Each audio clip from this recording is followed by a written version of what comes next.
What is up, everybody? Welcome back to the greatest Mrickin podcast of all time. Mrickin. Still trying to trademark that thing, but don't worry, I'll give you updates on that as soon as we get to it.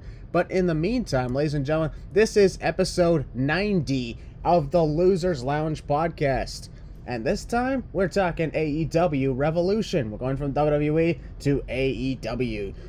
First AEW pay-per-view predictions of 2022. And our first time talking about Revolution since 2020, since there was the time we took a little break from talking AEW up until September 2021. And ladies and gentlemen, please welcome with me two-time Losers Lounge Member of the Year and Optimistic Hall of Famer, the heel list of Balors. YouTube.com. It's great to be back on the best Rick podcast in the YWC. You all know who I am. And Christian already introduced me. So, I'm the heel list of Balors. If you don't know who I am, you're going to find out soon enough. And I'm ready to talk all elite wrestling. AEW Revolution is this Sunday on March 6, 2022, and it's going to be at the Addition Financial Arena in Orlando, Florida. I was really hoping it was going to be in Toronto, but I was way off. Oh, for real? It's okay, though. Shows in Toronto very soon. I really hope they do, because honestly, Toronto's got a magnificent crowd.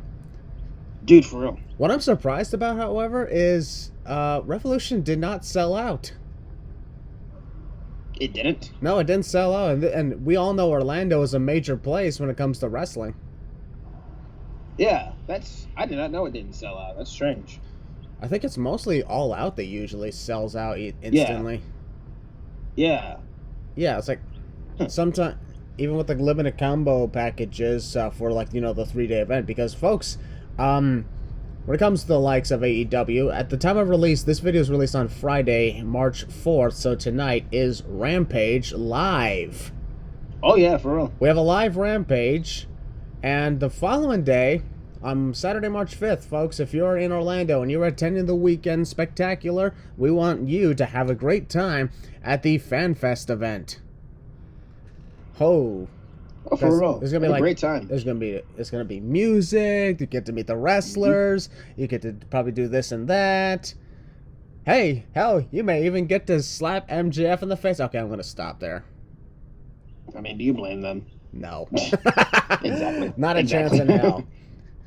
But folks, if you're going to be in Orlando, Florida during the weekend, for one thing, I would highly recommend that you have been in Florida right now for here's the thing, if you don't live in Florida, I would recommend that you've been in Orlando for the last 5 days, because honestly, going to Orlando just to attend a wrestling show, that ain't good enough. It's Orlando, Florida. I remember when I went to WrestleMania Week 5 years ago. Holy shit, 5 years ago. 5. Wow. That's insane. 5.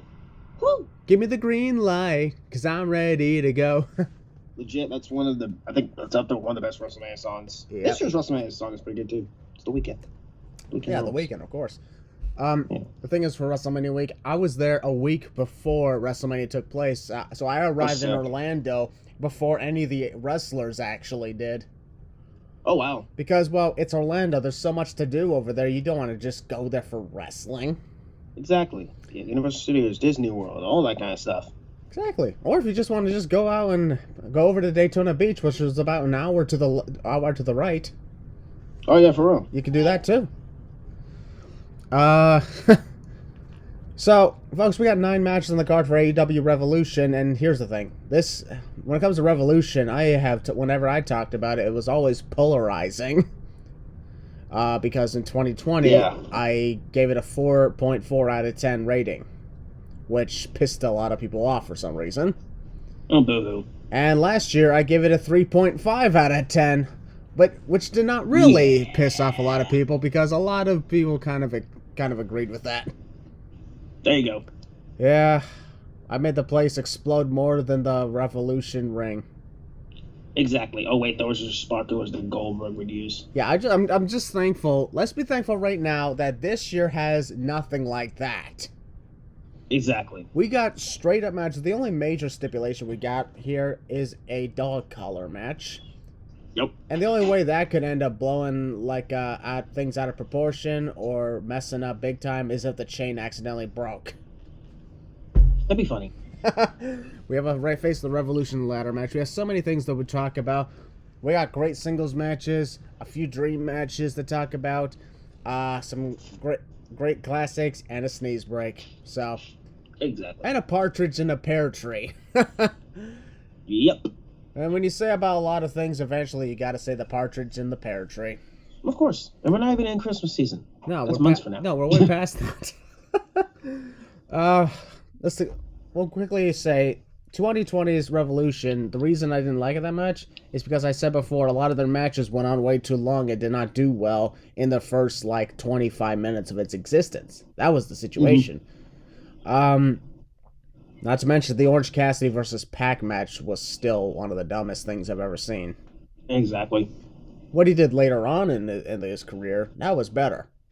Oh, for real.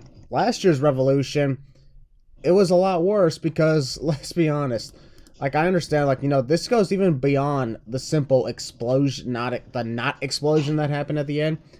Exactly. But here's the thing. One of the biggest problems was, the women's title match, Hikaru Shida and Ryo Mizunami, terrible. Yeah. Kip Sabian and Miro versus the Best Friends in a tag match, terrible. The big money match with Hangman Page and Matt Hardy, terrible. Face Revolution ladder match was what the hell? Exactly. There were so many botches in that match, but it's going to happen in wrestling, but still. And then the whole street fight cinematic thing with Darby Allin and Sting versus Team Taz. I actually enjoyed that. Yeah, here's the thing. For me, the reason it sucks so much is because there was commentary during the cinematic thing. It's like watching a movie with live commentary on your first time watching it. Exactly. That's why I was getting frustrated with it. And then, of course, there was the exploding barbed wire death match. Exactly. And then we were like, holy shit, the only great thing that happened was the Bucks versus the Inner Circle and that Casino Tag Team Royale. Oh, yeah, for real. That's why my rating for it was so freaking low.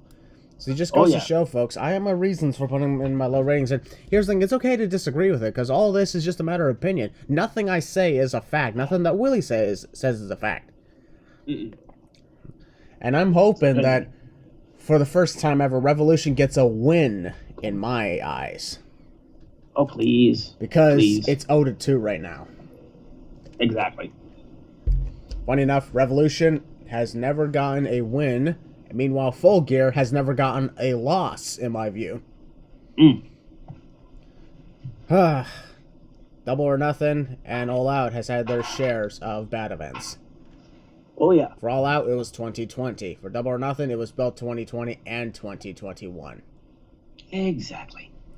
So, here's the thing. We're in a new year. The best thing about New Year's is we start things over. But something I want to say is, while I understand, we have a stacked card right now, the problem is a lot of it was thrown together out of nowhere. Exactly. And the reason for that is because people are we were 3 weeks away from Revolution before people in AEW were like, oh shit, we got a pay-per-view coming up. We had 4 months to work on this. For real. Yeah, how crazy would it have been if we got stuff like Hangman Page versus Bryan Danielson, that match that ended up being on pay-per-view. Know what I mean? That, honestly, in my opinion, would have been fantastic. Oh, yeah. They had 2 matches on Dynamite. They used a lot of matches for just Dynamite. In some occasions, it's okay, but for some of the things that end up happening, we'll get into that in a moment. So, let's get started on the card. But I will quickly say, when it comes to what's on the pre-shows, let's be honest, the 2 matches on the pre-show, how the hell can we care about any of this? It's Chris Statlander versus legit Layla Hirsch. What? Not really. QT Marshall versus Hook, who by the way has yet to do anything relevant. I understand the memes. It's a funny meme, send Hook. Although these days a lot of people are saying send Veer now. Exactly. Send Veer. Send Hook. Exactly. Hook, he's a great wrestler, but the problem is, he's just doing a lot of squashes against random people and feuding with QT Marshall on Rampage. That's the moment where, honestly, we just move in the opposite fucking direction. Exactly. Like, please. if here's the thing, Hook is extremely popular with the fans, so do something of value with him. I mean, here's the thing: when he doesn't compete on Rampage, yeah, from what I found out, Tony Khan actually does bring him out just so the crowd can cheer for him, and then he just goes back. That's weird. Yeah, I don't understand that either. But speaking of Tony Khan, well done on becoming the new owner for Ring of Honor.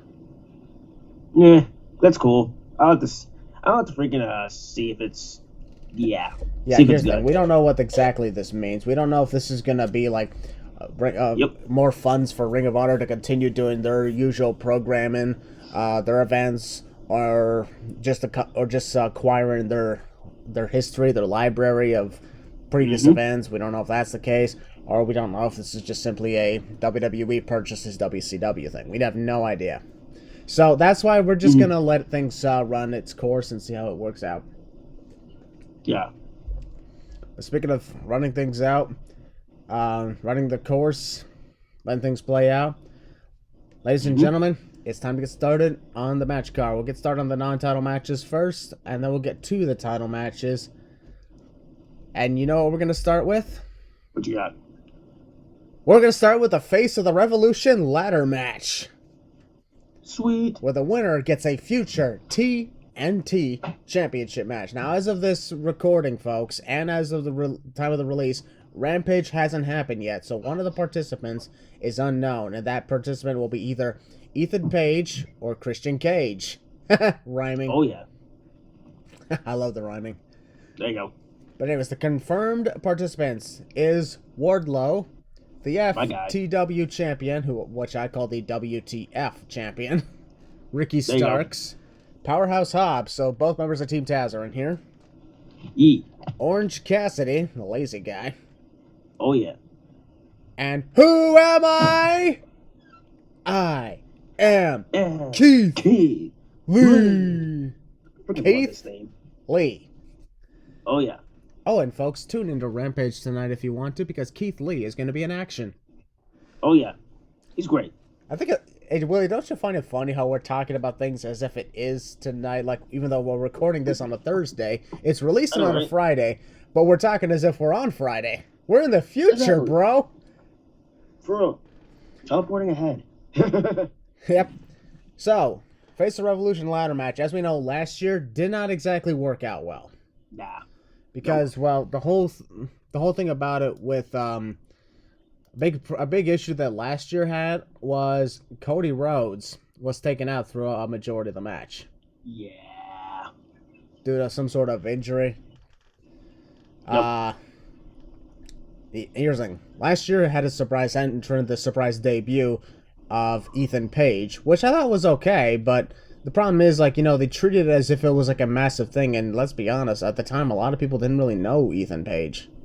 Exactly. He's not really doing much relevance anyways. Yeah, the one thing also that really confuses me about Face of Revolution ladder match is, you know, people come out one at a time. Yes.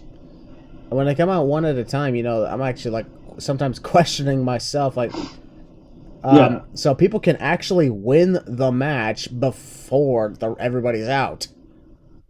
Yep. Same thing happens Strange. It's like, it's like, I can understand, like, how funny it is in some ways, but could you imagine if, you know, you're just waiting your turn, and it's like, oh, never mind, somebody already got the win. And you're That'd like, be really what? strange. Same thing happens in a casino ladder match. It's basically the same thing, you know.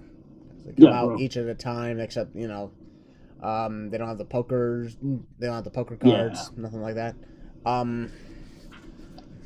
But I will say, for this case, this is a very interesting thing, because we have talked about how AEW has little to no, like, big guys, while majority of this match are big guys. Yep. Keith Lee, Powerhouse Hobbs, Wardlow. Does Ricky Starks count or not really? Nah, not really. No. Not really. Okay, close enough. The only, like, big time, and there's Orange Cassidy, who's a high flyer. Christian Cage, duh. Or possibly Ethan Page, also, duh. you're good to go on that. But I like how majority of the match is powerhouses. Yeah. For a ladder match, of all things. So that's going to make things interesting. Keith Lee debuted a few weeks ago on AEW Dynamite when he qualified to get into this match. He has a kick-ass theme. I like it. I like how he tries to get interviewed. He keeps getting interrupted by Team Taz. Which is hilarious. Kinda. Yeah, I like how he said, okay, that's the second time that you interrupted me. Mm-hmm. At this rate, why bother trying to interview people on AEW when there's already somebody just, hey, what's up? There you go. That's hilarious. So, regardless if it's Christian Cage or Ethan Page, I don't think either of those guys are going to win the match. Mm-hmm. So, Orange Cassidy, I remember one of the funniest things he ever did was the time he was in the casino ladder match at a Double or Nothing event. He had no idea how to compete in the match at all. Yeah. So he actually lifted up what did he do? Lift up a ladder and then let it fall, and he thought, oh, that doesn't work. Oh, yeah. Tried to literally stand on a ladder that was lying down on the ground and reached up with a prize, and he's like, okay, that's not working either. For real. I was like when he made his entrance, he went straight to the commentators and said, hey, how do I win this? It's like, you climb that thing, you ladder, you grab that chip. We talked to you about that 20 times today. So he should be entertaining in this match. Although I will say Orange Cassidy is kind of starting to lose a little bit of the hilariousness of his laziness. Exactly. So may want to get that thing checked out for a moment. Powerhouse Hobbs and Ricky Starks, we know that they're going to try their best to prevent Keith Lee from winning this. Mm-hmm. And then my pick to win this match is Wardlow. Ooh, good choice. Based on his his obvious feuds that are about to take place against both Shawn Spears and MJF. I mean, I get that he's going for the TNT title with this situation, but I could honestly see him going after the TNT title, but at the same time, he'll at some point go after MJF, because the way things are going, it's obvious that he's turning face soon. Oh, yeah. And I think that's going to be great. Mm-hmm. Because Dynamite's been entertaining for the last number of weeks, which I'm finally happy for. Oh, yeah. But the one thing that just constantly annoys me is the squash matches they put Wardlow in. Yeah, they're getting old. Yeah, they've been going on for months. So Heel Balor, I'll ask you, what's your thoughts on the Face of the Revolution ladder match, and who do you think has the best chance of winning? Let's go on paper. All the competitors besides, I guess, Orange Cassidy, who in my opinion shouldn't be in here. Everyone else looks pretty good. I think the match is going to be very fun, very brutal. My pick is going to be Wardlow, too. First of all, I'm a big Wardlow fan. He's great. He's fantastic. I know people were picking Keith Lee to win. Oh, Keith Lee should win. I think someone like Wardlow, could use this. And, I think he can do great things as the winner. And he can go far. And plus, like you said, this whole thing with that MJF, Shawn Spears, and all that, I think it could, catapult him into, the mid-card scene and, being a mid-card champion. So I'm going to go with Wardlow as well. Yeah. Speaking of, is the Pinnacle still a thing? No. Oh. There's our event they are. It's hard to tell these days what's a thing anymore. Exactly, in both companies. Any wrestling company, actually. Yeah, so I'm like, I'm really hoping the Inner Circle's done for good now. Oh, please, yes. That'd be nice. My opinion, the Dark Order should be done now. The Dark Order should have been months ago, actually years ago. Yeah, the problem is, Dark Order is just not as good as they used to be. I understand they'll continue throughout the memory of Mr. Brody Lee. However, it's unfortunate for me to say, but there are times where, your time has come. So I would say Dark Order, their time has come. Sorry about that. For real. In the meantime, though, we're going to move on to the next match. This is our sneeze break match.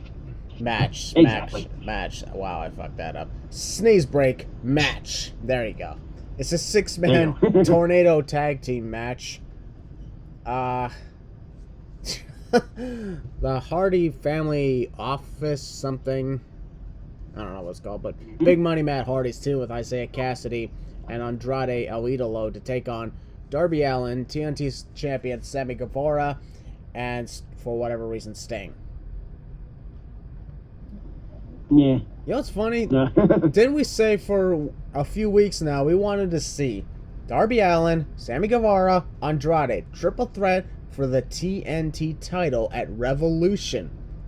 Yes. Well, guess what, folks? That's happening tonight on Rampage. So tune in if you want to see it. But we were like, wait, out of the things that you want, so you give that match on free TV, but you're making us pay, like, well, up here in Canada, $60 for this Tornado Tag Team match. Yep. How does that match scream pay-per-view worthy, but Darby, Sammy, and Andrade in a title match in a triple threat does not? I don't know. It doesn't make any sense, does it? Wrestling doesn't make any sense, period, so. No, it really doesn't. But first off, the Hardy family office is one of AEW's worst freaking things ever. Yes. The whole thing with Big Money Matt Hardy is not working out at all. No, it's not. I understand he's probably having the time of his life and all the power to him, but that doesn't mean we have to have fun with it. Exactly. So, yeah, I'm like, no, this is terrible. This is absolutely horrible. And knowing Andrade, even he's like, why am I even hanging out with these idiots? I should be doing my own thing, going after the TNT title alone. Bro.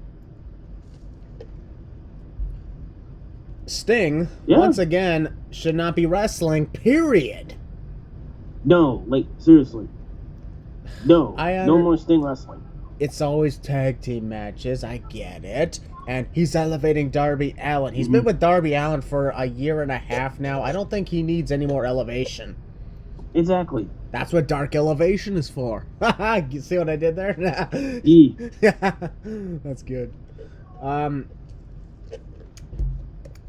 So, Sammy Guevara, the one thing that also sucks about this is once again another pay-per-view where Sammy Guevara is not defending the TNT title, and he's just taking a back seat in a freaking tag team match.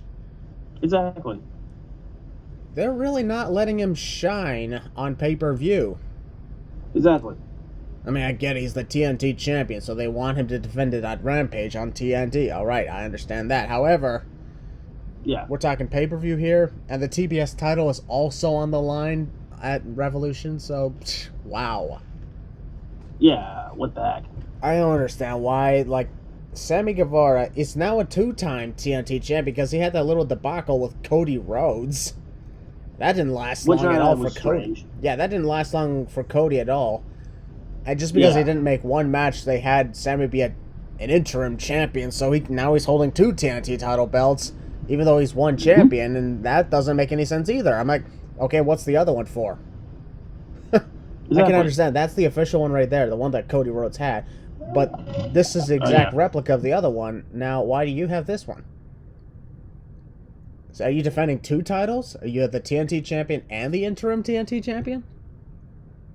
Like, I don't understand that part. That's the one thing I just don't get on that part. Yeah. It's like, Andrade, man, he's not exactly been doing that good since he showed up in AEW. Yeah, I saw this coming from a mile away. I'll be honest, I did not. I actually thought maybe he'd be a TNT champion maybe by now, but I guess not. Nope.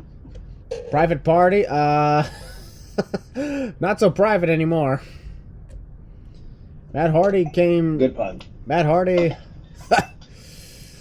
He's coming in on 2 years since he arrived in AEW, and his best hope is that Jeff Hardy shows up one day.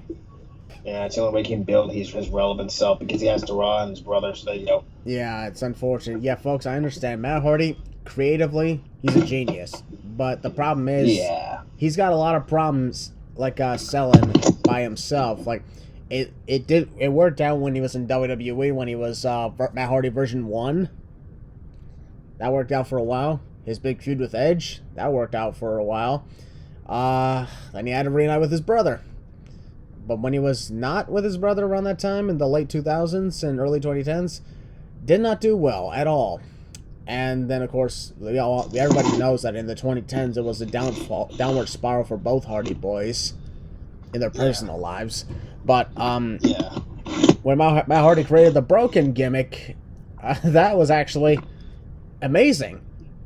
The problem is, like, it was done horribly in both WWE and AEW. Like, it needed to be just Impact's thing. That's it. Yeah.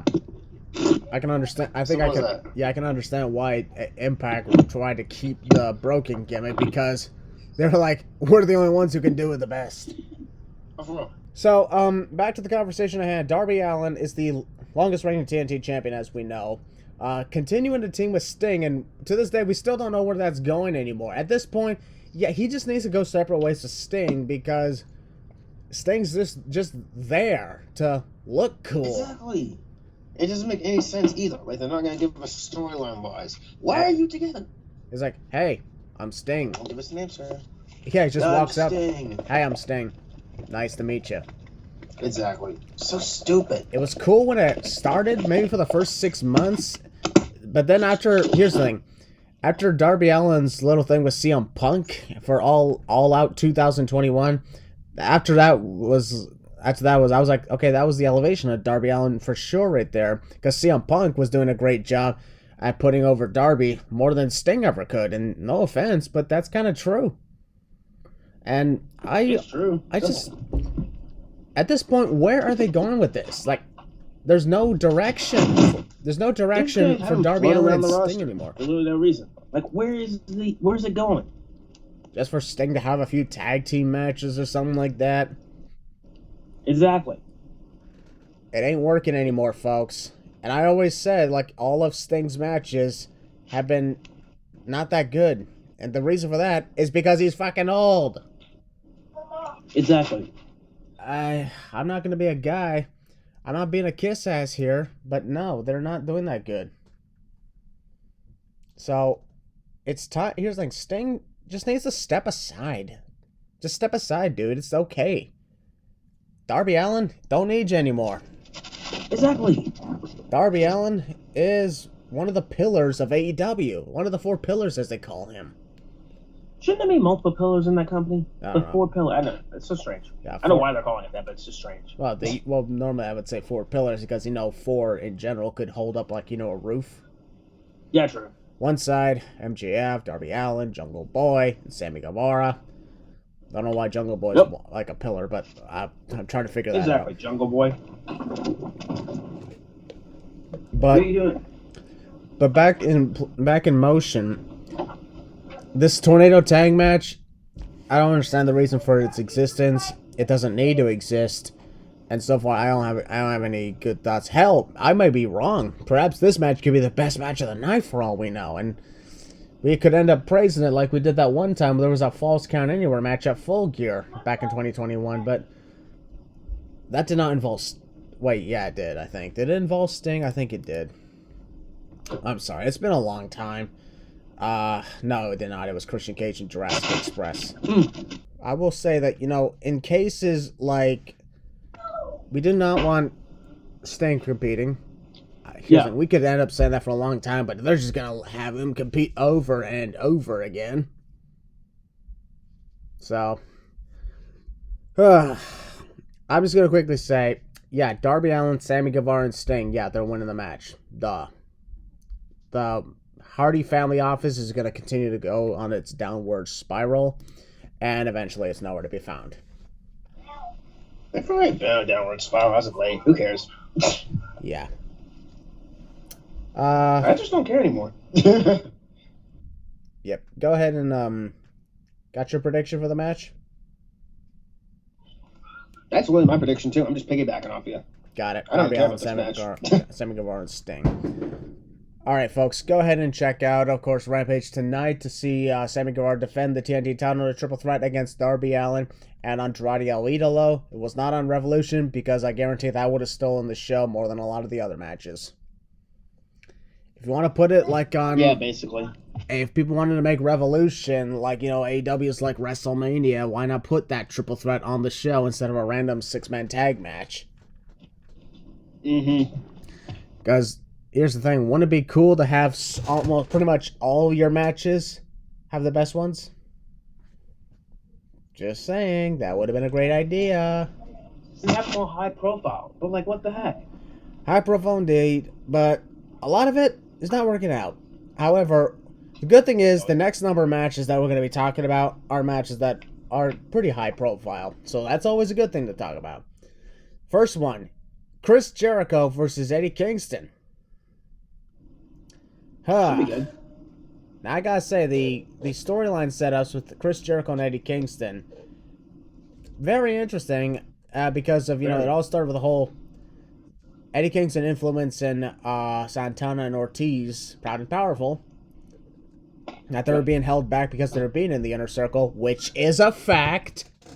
Oh, it is. Because they've done nothing. They've literally done nothing in that company, in my opinion. Yeah, they've Proud and Powerful. I ain't so what proud. What are you doing? Why are you? What do you have to be proud of? Like, what are you doing? You're doing nothing. Give everyone gold. Yeah. Like, what the heck? They were there since the freaking start of Dynamite, when the inner circle first created. They were. They had, like what, 1 or 2 tag team title matches, and that's it. No, they were just, but they were set to the side just so the Young Bucks could go over. Oh my God! But yeah, Santana and Ortiz. I'll be honest. When the inner circle first started, I had said, like, at the time, the TNT title didn't exist, so we didn't even think about a secondary title. But we did say that Santana and Ortiz should be the tag team champions. And if there was, another singles title, it could go to Sammy Guevara. Which it is now. Meanwhile, Jake Hager is just there. I thought they fired that guy. No, apparently he's still there. Wow. It's really hard to believe that, you take a guy who used to be Jack Swagger. He debuted on the first night of Dynamite to a screaming crowd. Yeah. Crowd went nuts. And nowadays he's like, oh, I totally forgot he was still here. Basically.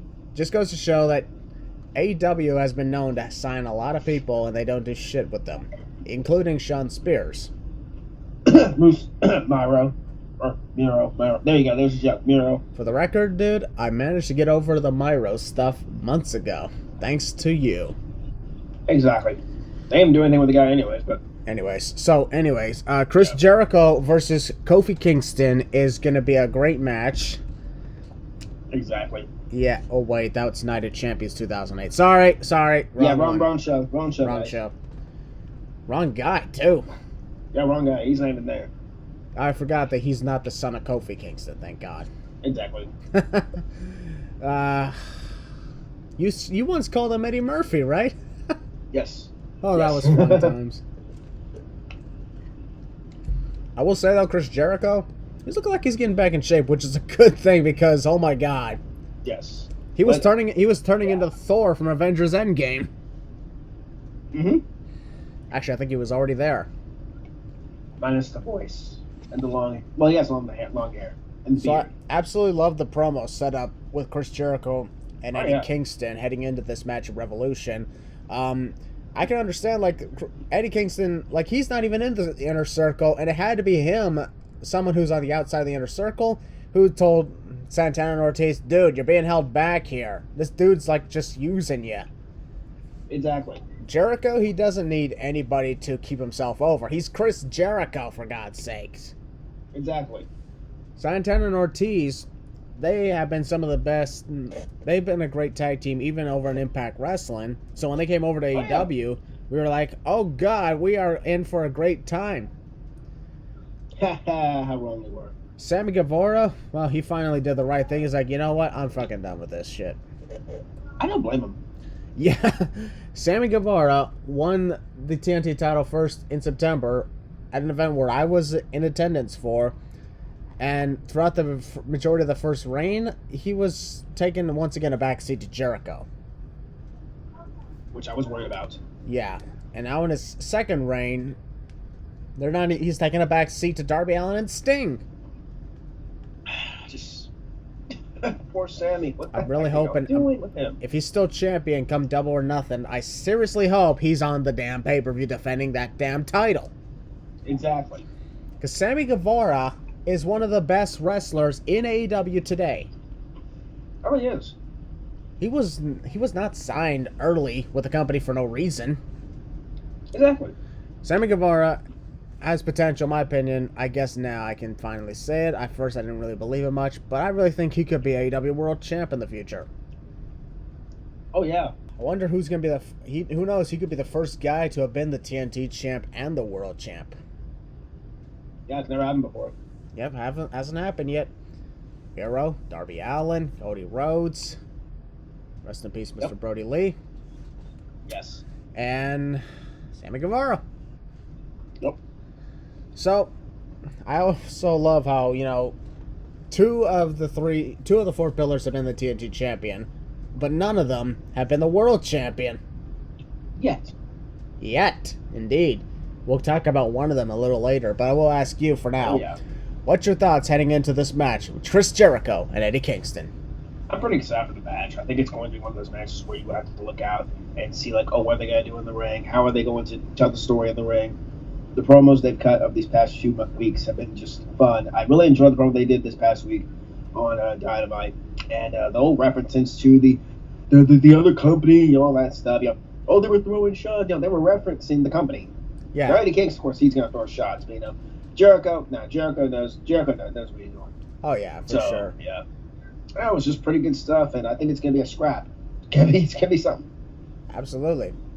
My pick to win, honestly, is Eddie Kingston.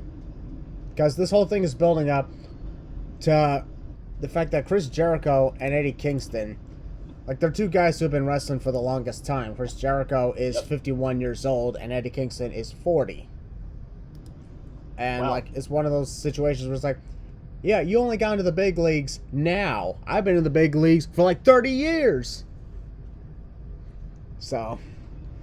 Oh, yeah. So the pressure's on Eddie Kingston to get this big win over Jericho. And who knows, it could elevate him to a future title match. He's a former number one contender to the world title. Yes, he is. Wow. Yeah. So, there's always a lot of questions. As we know, not everybody can be a champion. That's for sure. Oh, that's a fact. But Eddie Kingston is a guy who honestly thinks should be a champion in the future, probably in the next year or so. Oh. He could pass as champion. TNT champ, world champ, tag team champ. Absolutely. Although, who the hell would team with him other than Jon Moxley? Yeah, who would put up with this craziness? Yeah. Jon Moxley right now is a psychotic guy. Oh, we'll talk about Moxley. Yeah, we'll talk about him in a moment. But, my pick to win this match is Eddie Kingston. Same here. Eddie Kingston's going over. Absolutely. First, Jericho. We all know he's all about putting over the talent. Yeah, as he should. And he does it in great ways. He does. Makes the talent look good in the end. So, we mentioned before Jon Moxley. Yes, that's our next match. Yes, we did. Jon Moxley going one-on-one with Bryan Danielson.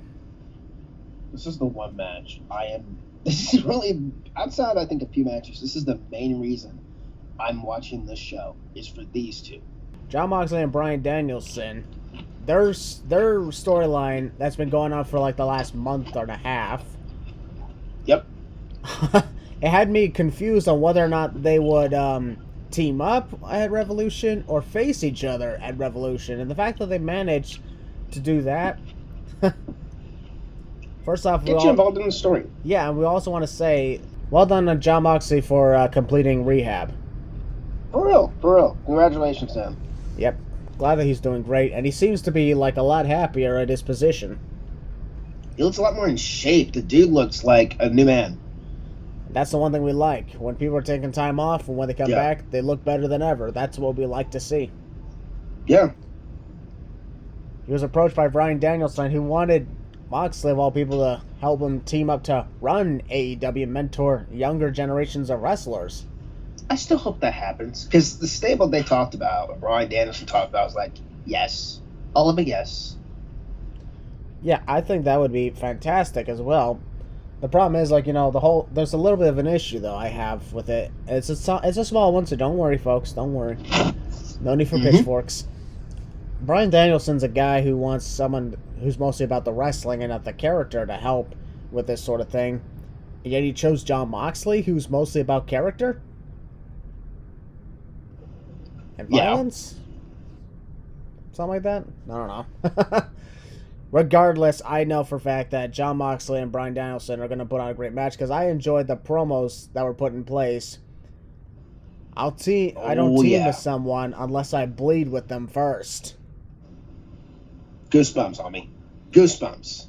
That is what I would call a great promo, and that's why I know it's just fantastic storytelling. That's the one thing that was lacking on AEW for the longest time over the years, which was the fantastic storylines. And this right here, they got it going. This might actually be like next to another match that we'll talk about, one of the best storylines in place. So, this is a tough one because this, in my opinion, could go either way. Whether it's Bryan Danielson like showing to Jon Moxley that, actually, I don't think for either of these guys it's about winning or losing. It's about bleeding. Yeah. So, why is this not a first blood match? That's what I was saying. I was talking about Crew this past week. Like, why isn't this first blood?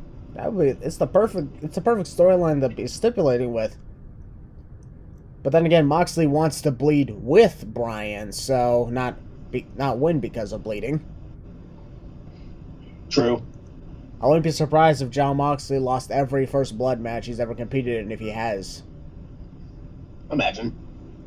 So, I'm thinking, like, regardless of this match result, I could really see the stable working out. Oh, the stable actually happens. Yep. We'll get to that, hopefully, if we're talking about it during Double or Nothing. Yeah. But in the meantime, I picked to win is Bryan Danielson. Okay. What about you? What's your thoughts on this match? Like I said before, this is the one match that I'm mainly watching the show for. Love Bryan Danielson, love Jon Moxley, and to be honest, I just want to watch what happens. I don't really have a clear-cut winner. I don't really care who wins. These are both my guys, for God's sakes. Love both men, love what they do. Cut great promos, go out there and beat some butt. And they do their thing out there. And I appreciate that, and I respect both guys. And I don't have a clear-cut prediction, but if I were to make a prediction, he's my guy. I go with D-Bry. I gotta go with Bryan Danielson. You just said D-Bry? He ain't Daniel Bryan anymore. That variant doesn't exist in AEW. Yeah, I don't care. I still call him Daniel Bryan, Bryan Danielson. Same person. Well, different variant. Exactly. Jon Moxley doesn't know what as we know, Jon Moxley doesn't know what the Shield is. Exactly. He didn't know what the Shield is. It's just imagine if, like, they pulled a Marvel with the multiverse and Moxley was in front of Seth Rollins. Oh my gosh, imagine. It's like, do you know a wrestler named Dean Ambrose? Yes. Is that him? No. Exactly. That is not Dean Ambrose. Looks like him, talks like him, but that's not Dean Ambrose. That's Jon Moxley. Mm-hmm. He's deadly. He's a psychopath. Dean Ambrose is a lunatic, but Jon Moxley is a psychopath. Yes, he is.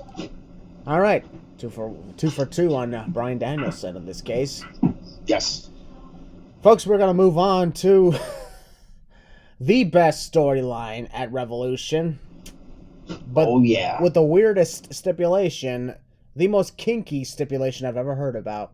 That's a dog collar match with MJF versus CM Punk.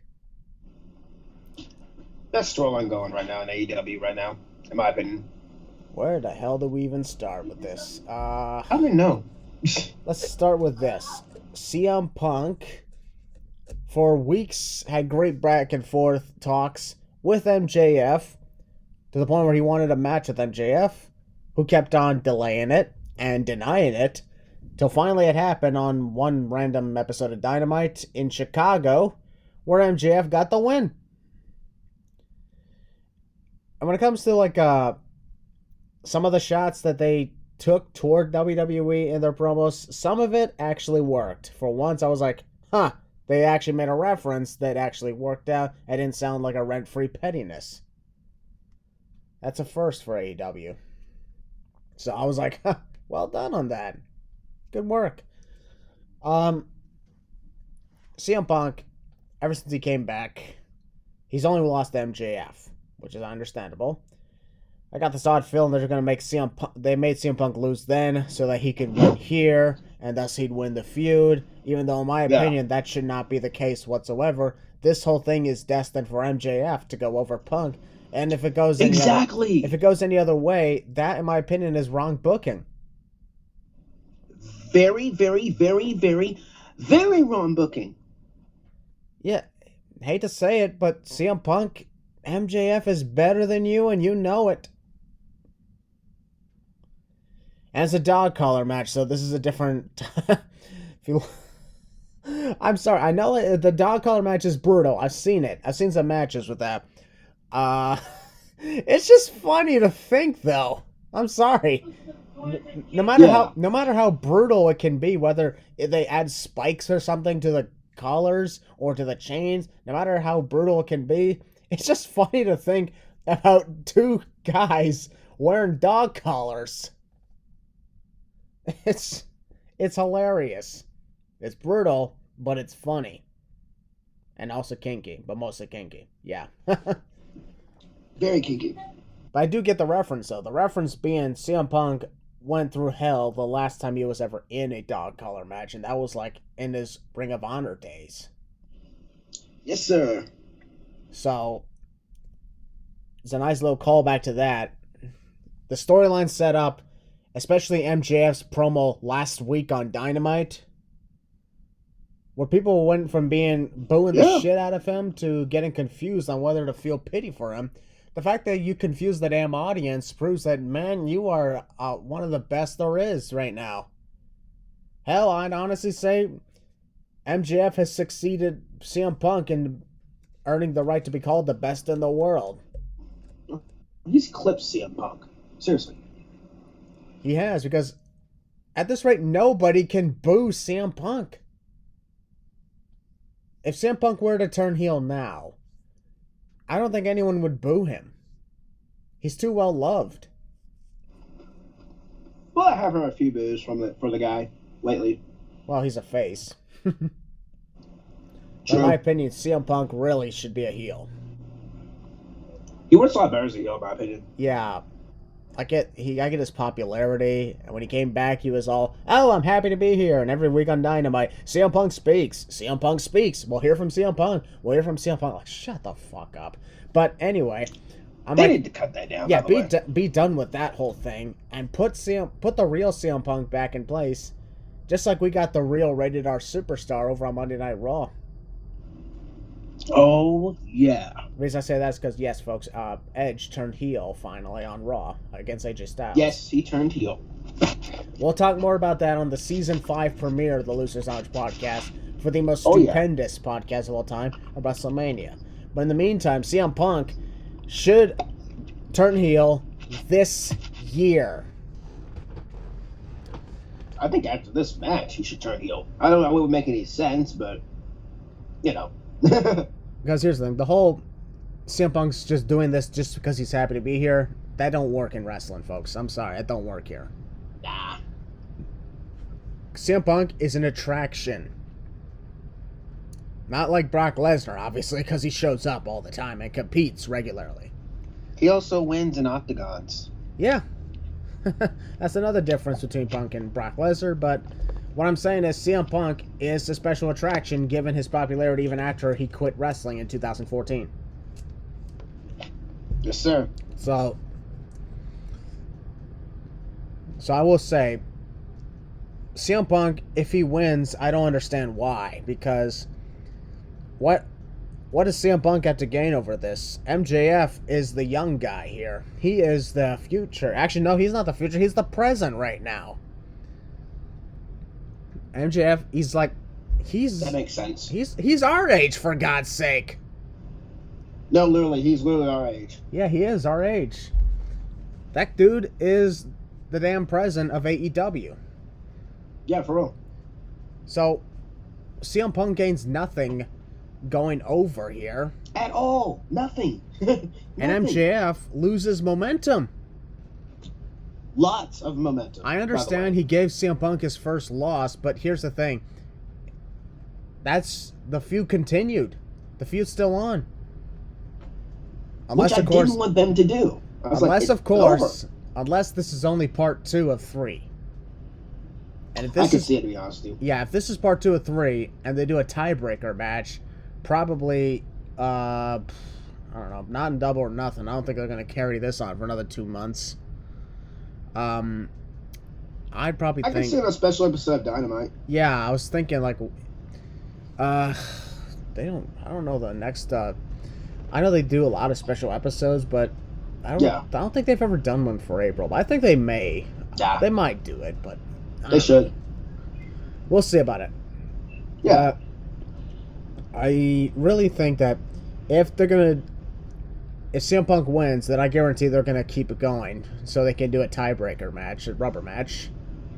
Yeah. Who knows? There could be a special event at another Arthur Ashe Stadium show. I don't know. I could see it. And if they do that, then I'll have the third match there. And if they do a third match, MJF must win the feud. That's what we're asking for here. MJF has to win the feud. Hey, hell, think about this. Perhaps the third match could be the number 1 contendership to the AEW World Title. That's where MJF wins, and he goes to the World Title. Exactly. Because we had said MJF needs to win this feud with CM Punk, which will propel him to the World Title scene, and he'll become AEW World Champ at Double or Nothing. As he should. And that's actually quite appropriate. Double or Nothing. MJF either wins the feud, or he gets nothing. Yep. And he's dropped back down, and things are put in favor of CM Punk over MJF, who honestly should have been World Champ by now. Oh, for real? I'm sorry, but yeah, MJF should have been World Champion in 2020. Yeah. Should have taken it from John Moxley. That's what I'm saying. Like, he should have beat Mox. Should have beaten Moxley. He was undefeated at the time. Yeah, he was. But no, Kenny Omega had to do it. Kenny Omega held it for almost an entire damn year. Yep. Granted, his storyline with Adam Page was understandable, so... Yes. I give them leeway on that. Same here. Right now, of course, we'll talk later about, like, Kenny Omega and a few other things, but... CM Punk's feud with MJF has been AEW's best in the short run. I think it's topping that, in my opinion, in AEW. They've had some... Okay, here's the thing. AEW's had some stellar feuds here and there, but nothing to be considered on the level of a Rock and Steve Austin. No, like, I don't know, they're doing their own thing, which I appreciate. And, the image of CM Punk this past week all busted up, bloodied up, and they hung him by a freaking chain. Like, wow. Like, I was legit shaking, too. I was like, yo, what the heck? Yeah, I know for a fact this is going to be a brutal, and that's why it's going to be fantastic to watch. But there's only one thing I don't understand. And that is? Why was Darby and Sting out there? And why was Sammy out there? Yeah, what do they have? I thought they were feuding with the Hardy family office. What are they doing out here with CM Punk and MJF? I also loved how Sting just walked out. He didn't even run, he just walked. Yeah, didn't they team like once or something? Yeah. They had one tag match and wow. That's it. Yeah, Sting just walked out there because Lord knows he can't run as fast as Sammy and Darby. Exactly. He just stood in the ring and just like watched all the healers run away. And I'm like, bro, check on Punk. Yeah, check on Punk. He's just standing there all stoic saying, I'm Sting. Yeah. Exactly, I'm Sting. Run. That's so weird. I don't understand like Sting being around is not doing any help for anyone. It's worn off its welcome, in my opinion. I don't know why he's here. And now he and Darby got involved in something that doesn't even concern them. Watch him and Darby win the tag titles. Well, at least something good will come out of this damn partnership. Exactly. So we got a tag titles. We'll get on that in a moment, folks. But we'll have a few more matches to talk about before we get to that. But once again, MJF and CM Punk, whether it was promos against each other or promos on their own, they nailed every last one of them. It's the best thing going on AEW television right now. Outside, I guess, for me, of course, Bryan Danielson and Jon Moxley. The storyline with Punk and MJF, like the first time they came and encountered each other with the big promo that went on for like 15 to 20 minutes. And I was just sitting there in awe. Our eyes are glued to the TV the whole point. Nobody's looking down at their phones during this. Nobody. That's the type of stuff where you need to keep it up. Exactly, which is great. The women's division could really learn from that. We'll be talking the women in a little bit, but the match in Chicago. Remember when it was about to take place? We were like, "Holy shit!" There's still 45 minutes of the show left. Mm-hmm.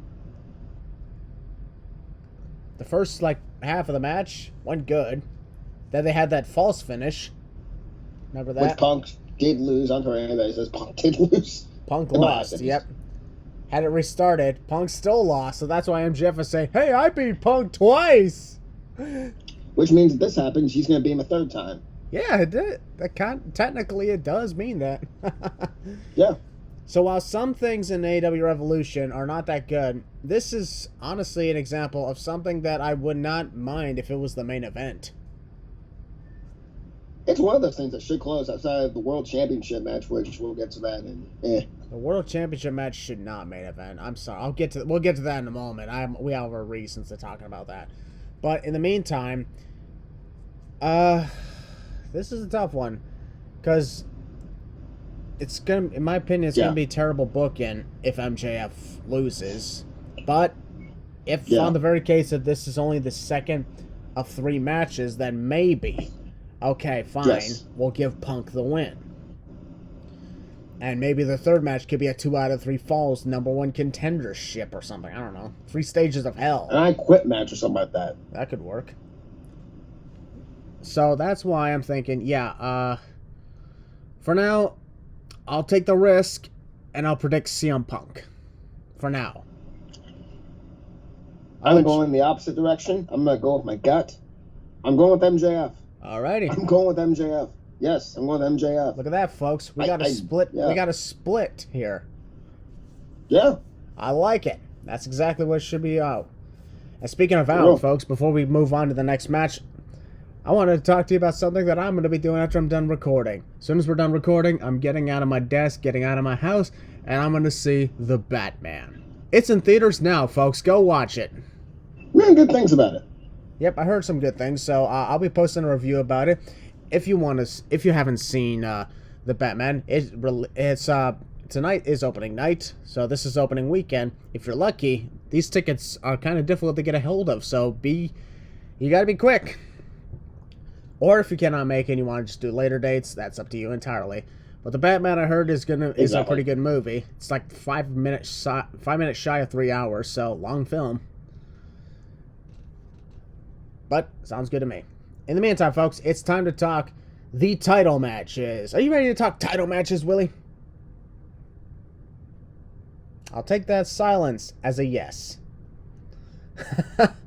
Ladies and gentlemen, the TBS Championship match as Can't really talk much that well. Jade Cargill, the champion, the inaugural and current champions, defending against Ty Conti. Or is it Tay Conti? I don't know. The answer is Tay. Is it Tay or Ty? It's Ty Conti. It's Ty. Ty. I'm pronouncing it wrong. Ty as in Tyler. It's Ty, okay. Okay. Oh, okay, gotcha, okay.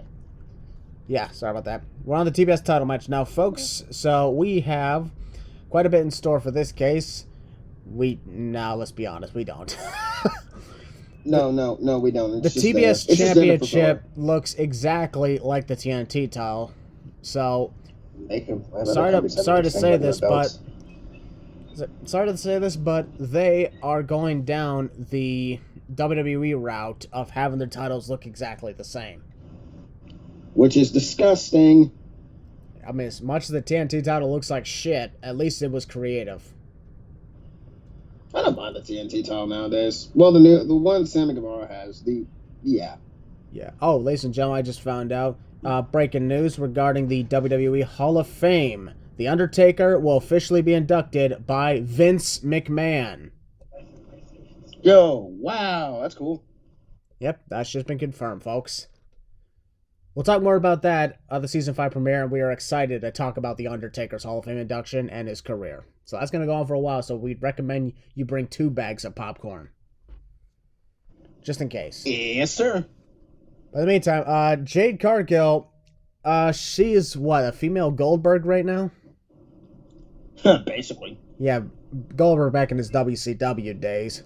She's gotten to the point where she has gotten wins, and then she literally yelled, "Who's next?" Which is so cheesy. I know what they're trying to do, and they're trying to build her up, but she's so green, in my opinion. Okay, I'm just going to flat say, Jade Cargill sucks! I don't find anything that interesting. I'm not trying to bury the woman. I think she's a great talent, though. Don't get me wrong. I think she's a terrible talent. Yeah, we're just calling it how it is. Yeah, that's it. We're just posting our opinion about champion. This. She's a terrible. She's Thunder Rosa. Yeah. Why isn't this Thunder Rosa? Yeah, she sucks here. This is not working out. Oh man, why isn't this Sheeta? Oh, that's right. Y'all drove her out of the company. Yeah, I said it. Yeah, pretty much. Yeah, Jade Cargill. Yeah. She managed to get in here. She beat Red Velvet and then Thunder Rosa, and she won the title beating freaking Ruby Soho. Yeah, some run y'all thought she was gonna have in AEW. Yeah, she's non-existent now. Yeah, I don't understand. What the hell happened to Ruby Soho? She's the first woman to lose a women's title match and a TBS title match. Yes. What the hell is going on here? I told you this was gonna happen, people, but nobody listened. But and also, it's like Jade Cargill. She really needs a lot of work, and I actually like how we found out she's taken more training from Bryan Danielson, which is actually a good thing. That's somebody you need to get training from. The best wrestler in the world. Fuck you. Wait, what? That's not freaking Happy Corbin. Just kidding. Fuck that. Well, I mean, I think he'd be pretty good. Yeah. So I'm like, Jade Cargill. She's 28-0. She's undefeated, and yes, they're making this like a huge deal that the first person to beat her is gonna be like, I don't know, like a Brock Lesnar conquers the streak moment. I'm like, no, nobody cares about this. No. Jade Cargill could lose her undefeated streak, and then the rest of us would just be cheering on the person who beat her. We're not gonna be like, oh my god, the streak is over. Like, shut the fuck up. You're not Asuka here. Asuka, when she was undefeated, that was a big reason to have a good time. Basically. Yeah, when Asuka was undefeated for years.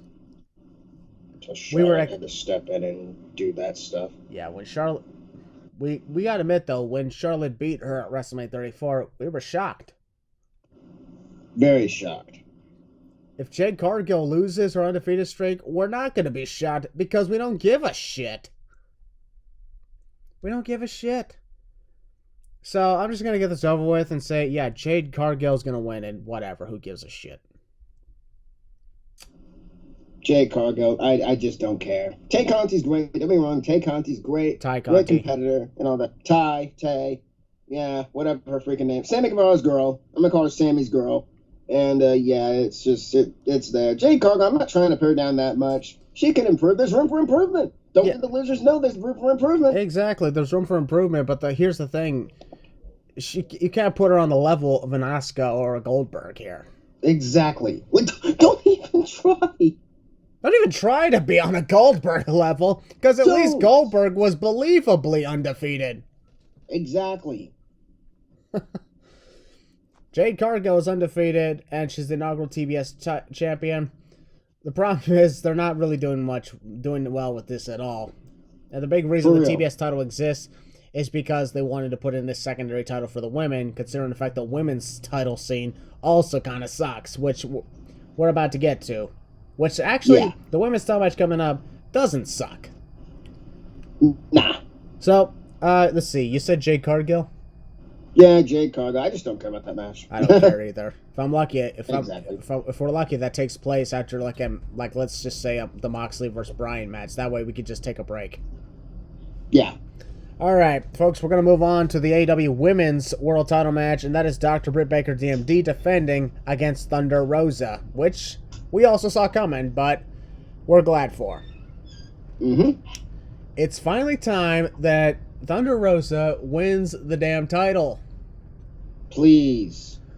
She's been chasing it ever since Hikaru Shida was champion in her early days. Who? Exactly. Really? You forgot Hikaru Shida? Of course I didn't forget Shida. AEW did. Oh. Oh, yeah. Yeah. Oh, well. Moving on. Yeah. Isn't that the only person who's been a champion for a year in AEW? Yes. How the hell could AEW forget that? That's a freaking record. Yeah, they ran out of the company, just like ran Cody Rhodes out, but so yeah, moving on. Yeah, it's not just a title record, that's a company record. Yeah, that's a big thing and a big deal, but they didn't treat her like much. What is happening with this? I'm a huge Shida fan, so I like just seeing how they treated her, like, sad. Hell, I consider myself lucky. When I was at AEW Dynamite in Virginia this past November with Josh, we got to witness a great match with Hikaru Shida and Nyla Rose. And that was actually good. Back and forth of epic action, and I loved it. For real. It was good stuff.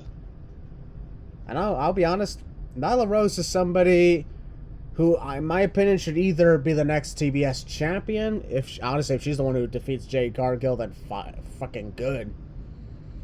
I'll take anybody at this point. Or she could become the first ever 2-time women's champion. Nah. That is also possible. Yeah, it is.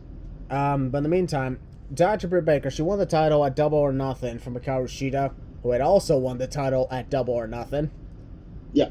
People were literally saying that there were some people who said they should have delayed this match to Double or Nothing, so Britt Baker could lose it at Double or Nothing, and we'd be doing like a yearly tradition where the women's champ holds it until the next Double or Nothing. Okay, legit, that'd be funny. That'd be hilarious. But I'm glad they're doing it now, because let's be honest, who the hell else would Britt Baker be defending against at Revolution? Nobody. Exactly. Or if she did face somebody else, it would be boring because we're not exactly interested in the rivalry. There's actually a storyline in place going in motion with Thunder Rosa here, so use it. Yeah. Ta-da! Seriously. She became the #1 contender to the women's title. Title match was set for Revolution, and I'm like, we even said for a while, like for several months actually, that honestly Thunder Rosa should be the one to beat Dr. Britt Baker. Possible. I will say though, Britt Baker's title reign, I'm sorry, has been really lackluster. It sucks. It freaking sucks. It freaking sucks. It sucks. She's overrated. She's overhyped on the marks. All she is a hype machine for herself, just like almost everyone else in that company. Dave Meltzer this, Wrestling Awards this. How many 5 stars did I get? She sucks. Okay, she doesn't suck. Let me rephrase that. She doesn't suck. I appreciate her and her work. Yeah, she herself doesn't suck. Highly overrated. She hasn't exactly been booked good in her title defenses. No. She barely defends the title. Really, indeed. Hikaru Shida did a good job for his champ for a year. Nyla Rose was only champ for like 100 days. She's the shortest reigning champ, and even that was better. Britt Baker is an overhyped machine, and just like most people in that company. I don't get it. And let's be honest, nobody cares about Riho. No, nobody cares. No, don't even type in the comments. Y'all know dang well y'all don't care about Riho. Y'all don't. A lot of times we keep forgetting that she was the first champion. I keep thinking all the way back to Nyla Rose, and then that's it. Exactly. Nobody remembers Riho. Yeah, that was a tough thing. So exactly, I'm like, so that's why here's the thing. Thunder Rosa, if booked properly, could be the best women's champ. Because let's be honest, look at her history, and look at the way she competes and the way she behaves. Yeah. Unfortunately, like Dr. Britt Baker, great heel character, but it's starting to get way over her head. It's been getting to her head. All the fame's gotten to her freaking head. I know it's a character and all, but I didn't think beyond kayfabe, she thinks she's better than everybody else. That's just me. Well, I'm not gonna judge that because I don't know her. And true. But still, she's I met overhyped. her. I met her though when I was at NXT Takeover in Toronto in 2019. Long Night Josh and I, we got to meet her. Nice. She seemed nice. That's because I think that was mostly because we were polite. Talked Exactly. Went to her, creepy asked her going how to a she dentist office and all that. asked her how she was doing. Asked politely if we could if it was okay if we take a picture, and then after we took the picture, we're like, okay, have a good night, bye. Nice. Because let's be honest, when you meet up with somebody you like, that's how you do it, folks. You say you come up to them saying, "Hi, I'm a big fan. If it's okay, can we take a picture? If not, it's okay." And don't be weird. Once you take the picture, tick, click, click, click. All right, thank you. Bye. Go on your merry way. Yep, that's how you get respect. Exactly. And I know for a fact, Britt Baker and Thunder Rosa, they're at least going to knock it out of the park. Oh, they are. But there's one thing I don't understand. And that would be? Why do some people want this match to be the main event? I was just about to talk about that. That reminds me of another company with main event status. Yeah, let's not do that. Exactly. Let's not make a comparison. But what I'm saying is, yeah, for this case, I think in some ways I can understand because let's be honest, the world title, yeah, true, doesn't exactly have a story. Yeah, there's nothing. It's just an Adam. Yeah. So I'm like, okay, that's not really good. I can a women's title. CM Punk and MJF could main event. Yeah, CM Punk and MJF could main event because it's honestly been one of the it's been the best storyline running, and even though the best storyline running should be the world title. That's just a shame that your world title is not being built up like it should be. We'll get to that in a moment, but oh yeah. But I can understand in some ways why people want Thunder Rosa and Britt Baker to main event here, but altogether, I'm like, it doesn't exactly sound that appealing. Me personally, I do John Moxley and Bryan Danielson as the main event, but that's just me. Well, it doesn't exactly have... the main event status now. Not yet. Yeah. If it were to continue, then perhaps, but not yet. Yeah, true. But, it's like Britt Baker and Thunder Rosa, if it ever main events, it's likely because it's their default option here, because everything else kind of sucks. Seriously. CM Punk and MJF. Just trying to look at this, folks. Yeah, it's like CM Punk and MJF, best storyline running, has a better chance of main eventing than the world title honestly should. Yeah. The women's title also, in my opinion, has a better chance to main eventing than the world title. Even though, let's be honest, it's not going to. No, it's not. World title will main event. We obviously know that. Unless, of course, they'll surprise the shit out of us and we'll be wrong. And when we're wrong, we'll come back next week on the podcast and say, hey, look at that, we were wrong. Exactly. Whenever we're wrong, we're like, whoops, we were wrong. Okay, that's okay. We're fine. We'll take it. Yep. As we should. So, my prediction here, new women's champion, Thunder Rosa. This one's tough to call. It could go either way for me. On one hand, Britt Baker's been on a sucky run. I'm just gonna say it. It's so bad in my opinion. As world champion, God forbid, women's champion. And yeah, on the other hand, you got Thunder Rosa, who I don't know why they're now revisiting this rivalry when they've been apart for months. Literally, they've been apart for months since like their last encounter, which was the Lights Out match. So why are we now circling back to this? I don't know. They got nothing else to call anyways to fill off anyways. And most of your women's division is just shackled anyways. So yeah, pretty much. Anyways, well, I really think that something's telling me Britt Baker's going to retain because Thunder Rosa got the upper hand this week on Dynamite, and she pinned the women's champion, and she got the upper hand again when the champ tried to attack her, and she beat her down. So in wrestling hindsight, that means that Britt Baker is going to retain the title. But I'm going to go with my gut, and since I want the title of her immediately, I'm going with Thunder Rosa. Plus, I'm a huge fan of Thunder Rosa. I think she'd do great as women's champion. I think she would, I don't know, we'll just have to wait and see. But yeah, just do great as women's champion. Just get the title off the DMD. Please. Thunder Rosa, please. Alrighty. All right, folks, we're going to move on to a match that honestly could be the show stealer. A triple threat for the World Tag Team titles. Oh, wait, hold on a minute. Yep. Oh, it's a triple threat. I almost thought I read that wrong for a second because I could have sworn this was just Red Dragon versus the Young Bucks here. Yeah, it's a triple threat. No, is it a triple threat? I don't freaking know. Who are the champions again? Exactly, that's the part that sucks about it. Yeah, for real. Ladies and gentlemen, Jurassic Express, the champions, Jungle Boy and Luchasaurus, who won the belts from Lucha Dragons. Sorry, not Lucha Dragons. I meant Lucha Brothers. Lucha Dragons are from WWE. What the hell? Yeah, the Lucha Bros. That's a sin on me. Lucha Bros, which, by the way, I'm really hoping Rey Fenix will be back hopefully soon. Please. Because that, oh my god, that injury was horrific.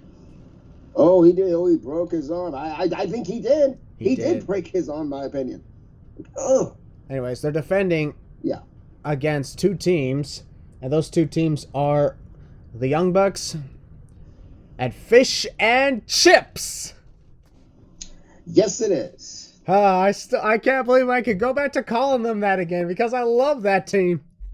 Even though, folks, their actual name, Red Dragon, lowercase R-E, capital D, capital R, lowercase A-G-O-N.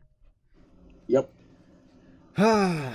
Bobby Fish and Kyle O'Reilly. And by the way, do you remember the Undisputed Era? Let's be honest, we all remember the Undisputed Era. Yeah, everyone knows the Undisputed Era. Yeah, apparently in AEW, it's quite possible they could be called the Undisputed Originals. That's copyright infringement. Yeah. That's literally copyright infringement. You can't do that. Undisputed. All you did was change the last name of it. That's it. Undisputed Originals. I'm like, what? In a way, come up with your own stuff. In a way, I can actually understand like a little bit of it because they are the original three members of that group. It's true, and the team name they got now is just stupid, like Paragon. Really? Actually, that was only rumored. Oh, so that's not. So that's why they're not calling them that. Thank God. Yeah, that's why it was never official. It was only a rumored thing.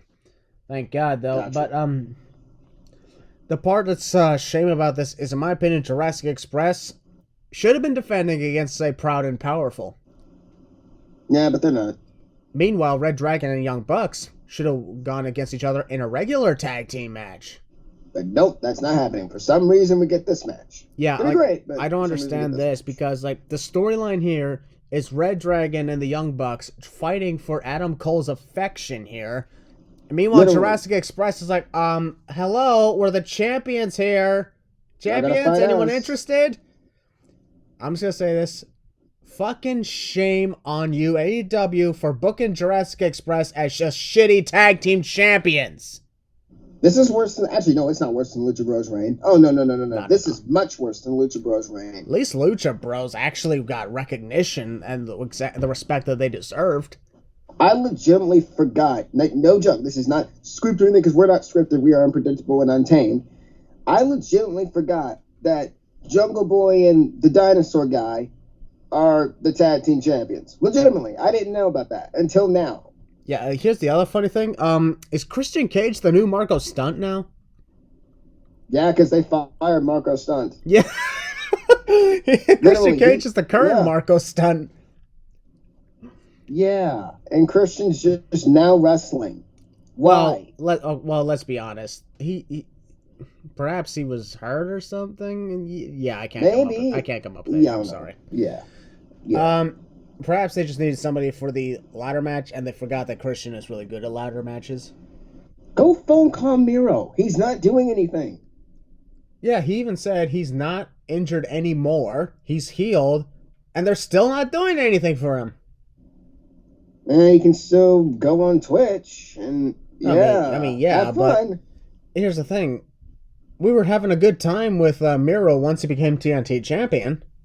Exactly. We were like, oh crap, we're actually getting the Miro we should have gotten when he first debuted. I liked it, where this is going, and he's gone. And he is now in catering. At first he was injured, but now he's in catering. Exactly. Yeah, that's unfortunate. Yeah. Very unfortunate indeed. So Jurassic Express is a literal afterthought in their own tag team title match because their two sets of challengers are the Young Bucks and Red Dragon, who are feuding with each other. Fighting with Adam Cole. Yeah, they're feuding with each other. It's like as if the tag team...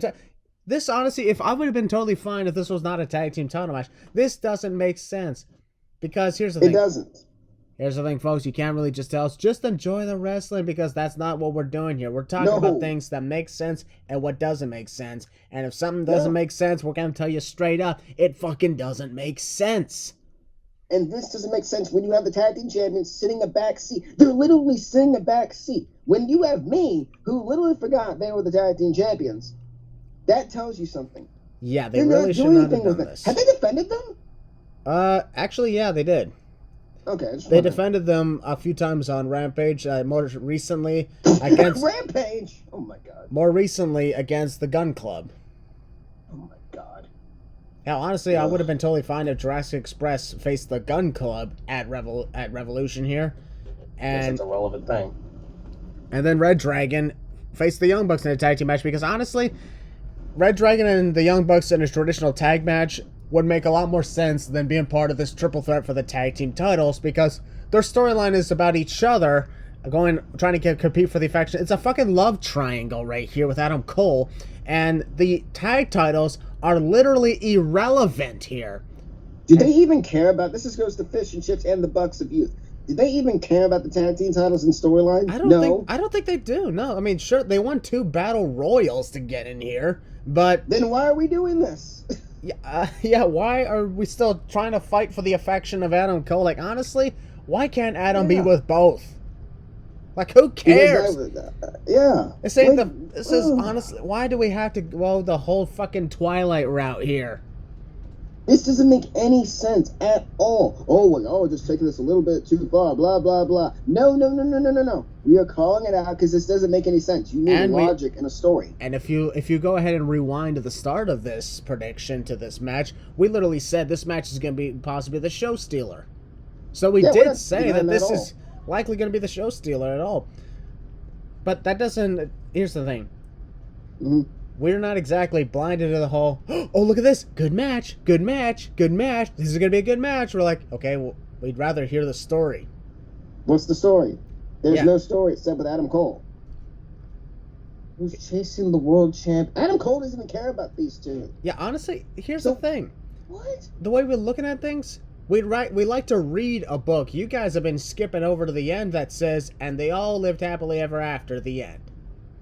Basically. We want to hear the rest, the part that starts with once upon a time.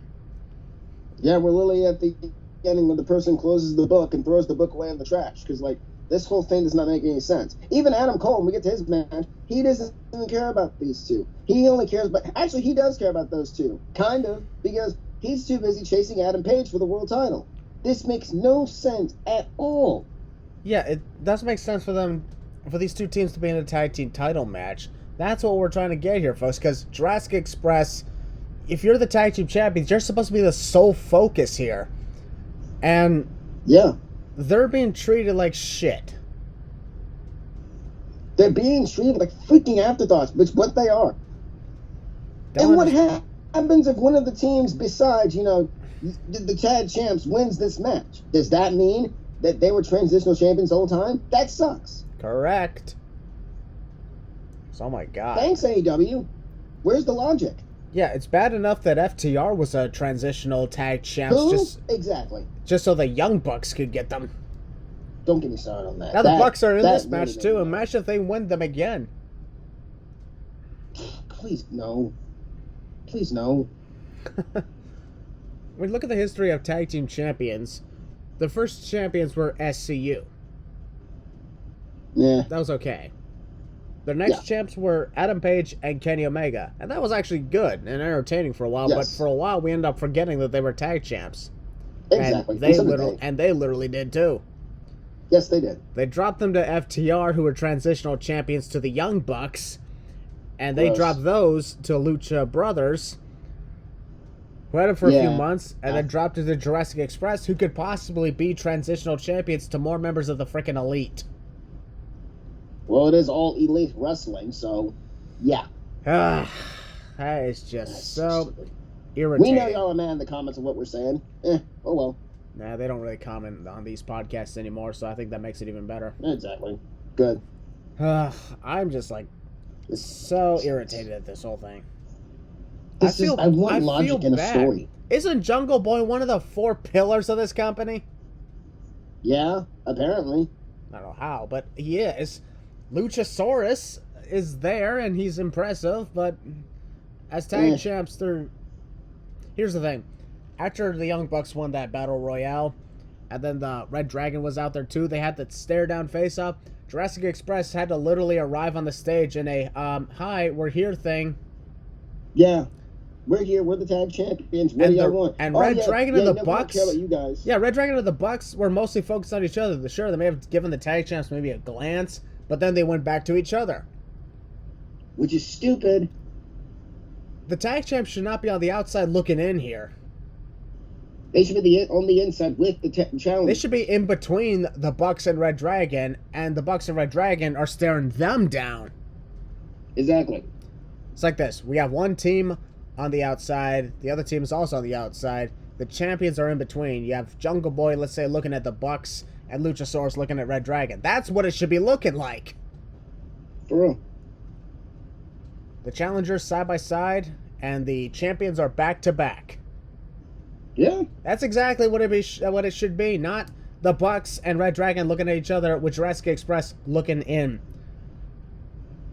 Fucking shame on you.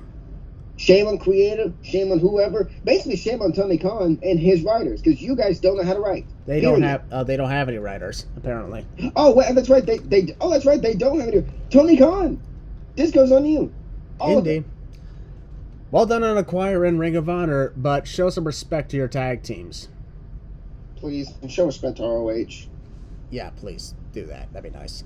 So, if we're lucky, though, in this actual match, we already know it's gonna be a show stealer. I'm already predicting it's gonna be at least 4 stars. But I really hope that because the Jurassic Express was constantly looking in on their problems, they managed to get the win. Oh, they're gonna retain. I really hope that's the case, because that way it'd be like, ha, you weren't paying attention to us and you lost. You both suck. I'm gonna laugh if they lose, and not in a good way. You know, it'd be fantastic though. Here's the thing. I think neither Red Dragon nor the Bucks should be tag champs now. Or Bucks should not be champions, period, right now, because they already had their shot. Red Dragon just got there. Yeah, give it time. I really think that Red Dragon and Adam Cole should face the Young Bucks and Kenny Omega at Double or Nothing. Exactly. That would be monumental. Oh, for real. Monumental, and that would sell the damn place out. You know it. Y'all know it will. But in order for this to work properly, Adam Cole's got to lose the World Title match, and the Red Dragon and the Bucks must lose the Tag Team Title match. That's, in my opinion, that's the way it should go. Jurassic Express should retain the titles, because otherwise they were an afterthought throughout their entire reign. They were an afterthought throughout this entire feud, and they were irrelevant champions. They were more irrelevant champions than Cody Rhodes being a 3-time TNT champion. Yep. That is saying something, because Cody Rhodes is one of the shittiest champions in all of AEW. Okay. He's got that point. Well, mostly, yeah. Yeah, mostly. Cody Rhodes, but still. That felt good to get out. It did. So I hope we got through to everybody, which we didn't. So we both picked Jurassic Express. Yeah, I don't care who they pin. They better retain. We better not come back next week and we have new tag team champions. Now, folks, we're going on to the main event, which is the AEW World Championship. Hangman Adam Page is defending against Kenny Omega in a rematch of the century that we were excited for. Christian. What? No. I want you to check the board. Oh shit! This is even better. Hangman Adam Page is going in a 60-minute match with Bryan Danielson. No. That's already happened. Christian, look right there to the right. Wait, that look already at that tiny little thing right there. Right there. Oh, Hangman Adam Page versus Bryan Danielson Part 2? No, the second one. The second one right there. Look down. Wait, you just telling me these two matches with Bryan already happened? Yes. Okay. Damn, that could have been one of the best rivalries and title matches on pay-per-view ever, but I guess they blew it. But okay. Oh, Hangman Adam Page versus Lance Archer in a Texas death match? This is amazing! Christian, that happened on Dynamite. What? On a random episode of Dynamite. That happened too? Yes. How the hell did that already happen? Won. You're telling me the rematch with Kenny Omega already wait, did that already happen? No. Oh, okay. The two matches, including a 60-minute draw with Bryan Danielson, already happened? Yes, on free television, by the way. Twice? Yes. And a Texas death match and a feud with Lance Archer already happened? Yes. Where is Lance Archer? I don't know. Has anyone seen him since then? No. That one know where I think he's legit in catering. Oh, well, okay then. How's Jake the Snake? Is he doing okay? Oh, he's gone. I think he's gone. Oh, he's gone? He's not there anymore? All right. Yeah, I don't know where he is. Okay. Okay. Okay, so he's not facing Kenny Omega in the rematch of the century. He's not facing Bryan Danielson or twice. He's not facing Lance Archer. Who the fuck is he facing? Let me see. Hang on one second. Let me write this down for you. Oh my god. Hangman Adam Page Yeah. versus MJF? I knew it. After he beat CM Punk, that was the match that I... Christian. No. MJF is fighting CM Punk. Again. Oh, right. We just talked about that. Yes. Hangman Adam Page versus... Oh, it's Adam Cole. Yeah. Wait, maybe. What? Where the hell did that come from? Oh, it happened after Lance Archer was beaten by Adam Page, and then Adam Cole came down, and the belt as big as him, and he held it in his hands, and he could barely lift the dang thing. He put it on Adam Page's shoulder, and he says, "I'm next." So he pulled a Goldberg? Before that, he actually was backstage with most of the Elite, and he said to the guys, he's like, "Well, I'm going to go take care of some business." Then he walked to Adam Page, put the world title on him. He actually struggled to hold up the world championship because the world championship is as big as him. And he put the title on his shoulder and he said, "I'm next." And that's how we got it. No number one contenders matches, no nothing. And he's just the number one contender because Orange Cassidy lost. He lost to Orange Cassidy in a freaking lights out match. And Adam Cole didn't technically lose, so Adam Cole's technically still undefeated, even though he took his first loss against Orange Cassidy, and Adam Cole's the number one contender now. Yeah, it's a long road. There you go. Did I make that clear? So they put aside Kenny Omega, ladies and gentlemen. My notes say he's injured. Okay, so maybe Kenny Omega's injured. So maybe we're holding off on the big rematch. Okay, that's fine with me. Yes. They put Bryan Danielson on free TV twice, even though they could have honestly just built the whole thing up from scratch and made it one of the best rivalries of AEW, and then they could have done the Moxley thing later. Yes. Then he randomly feuded. Then he was randomly gone for a couple weeks. Yeah, he didn't show his face for a couple weeks, and then Lance Archer showed up. Am I reading this right, dude? Why is Hangman Adam Page in the back seat over here? Because he's an irrelevant champion, sadly. Oh. And his title reign sucks. Like, really sucks. And it hurts saying that. Since I got super emotional when he freaking won. I've been waiting for this for the past 3 years. Yeah, we were talking about how the one person who needs to beat Kenny Omega was Adam Page. And he finally... he's taking the back seat. He finally did it, and... Holy crap, dude. We did not think this through, did we? No, we didn't. We did not think about what would happen after he beats Kenny Omega. Yeah, that's on us, guys. We're sorry. That's on us. Okay, I'm just going to be straight up. Okay, folks, we're done with the jokes, but let's just be honest about something.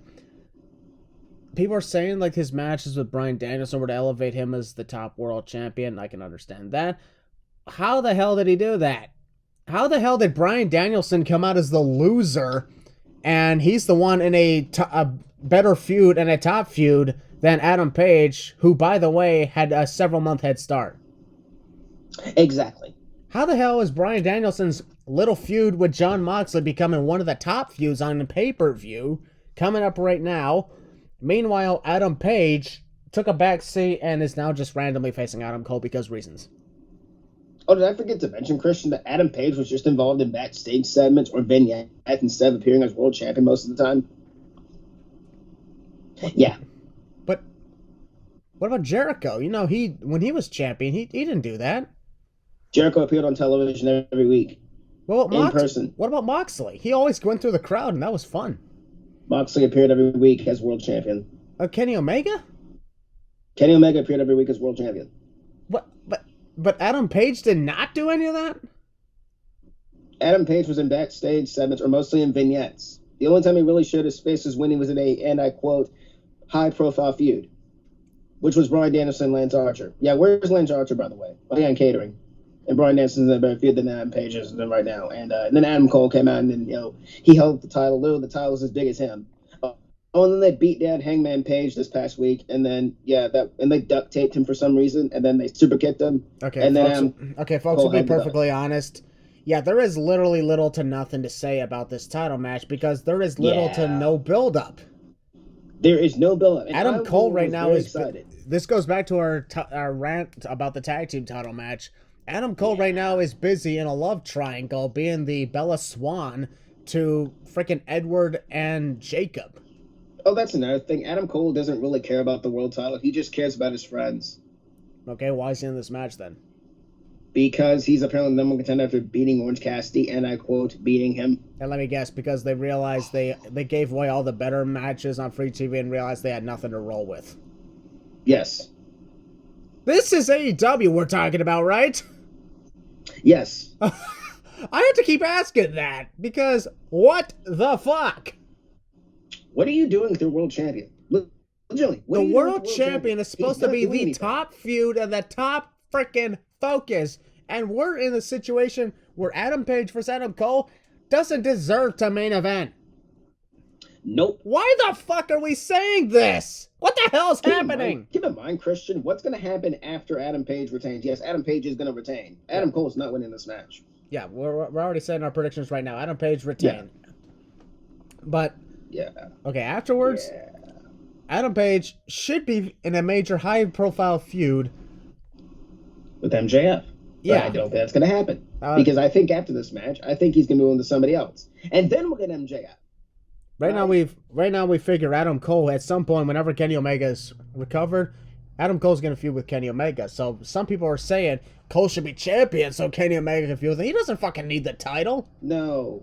That's way too soon. If anyone needs the title, it's Maxwell Jacob Friedman.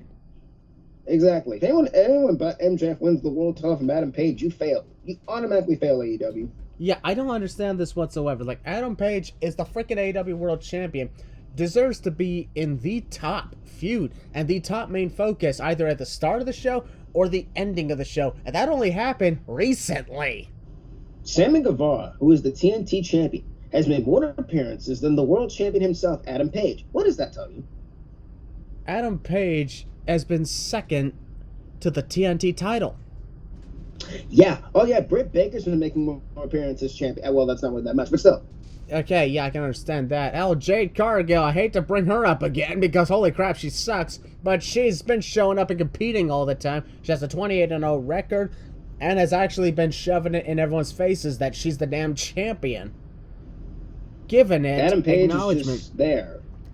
The tag team titles, the champs of Jurassic Express are just there. Adam Page is world champion. People kind of forgot that he was the champion.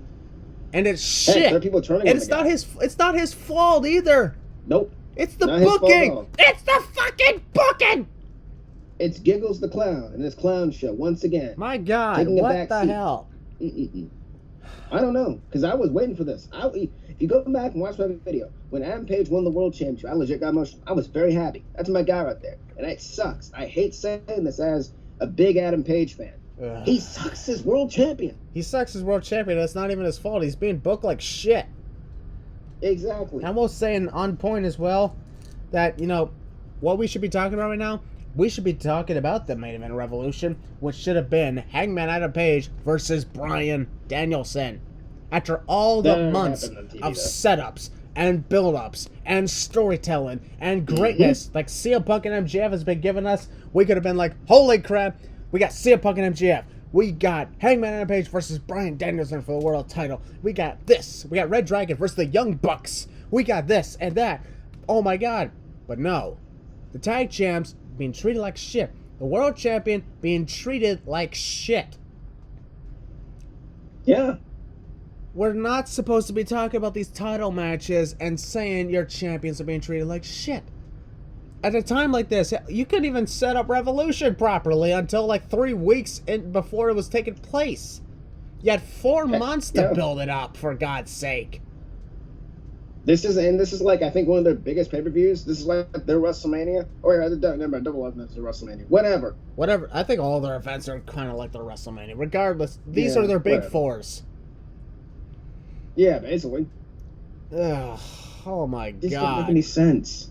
And Christian, weren't you saying a few weeks ago that the build for Double or Nothing didn't even start? Pretty much, yeah. Yeah, we were right. Yeah. Here's like sucks. Speaking of Double or Nothing, it's already got a build up, and we haven't even gotten to Revolution yet. No, we haven't. Because think about this, folks. For Double or Nothing, the culmination of the freaking Owen Hart tournament is already confirmed.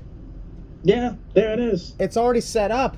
We already know there's going to be a casino battle royale of some sorts because, Double or Nothing, Las Vegas. Duh. Exactly. It's quite possible we're setting things up for Hangman Page versus MJF.